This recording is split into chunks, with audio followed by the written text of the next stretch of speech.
BST tahap 2 di Palembang mulai dibagikan untuk 3.800 penerima yang dilakukan kantor pos cabang Merdeka.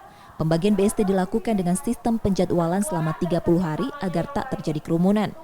Penyaluran juga dilakukan di kecamatan dan diantar langsung diprioritaskan untuk penerima lansia dan difabel. Saat pencairan, warga yang terdaftar pada BST tahap 2 wajib membawa surat keterangan penerima dari kelurahan, kartu identitas, dan kartu keluarga. Di kantor pos ini, warga yang menerima BST dari Palembang serta 4 daerah lainnya, yakni Ogan Kombring Ilir, Ogan Ilir, Banyu Asin, dan Musi Banyu Asin. Di tahap kedua kurang lebih hampir sama dengan tahap 1 kemarin.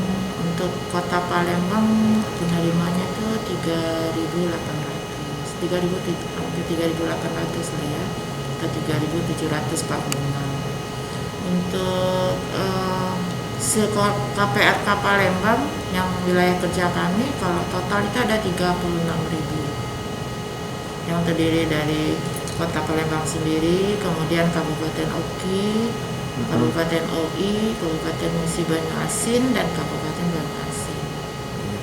Kalau penyalurannya itu masa bayar biasanya sampai 30 hari.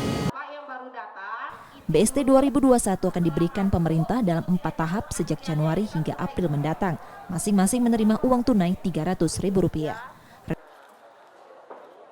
Reski Oktora, Muklas Diferensial, Kompas TV Palembang, Sumatera Selatan.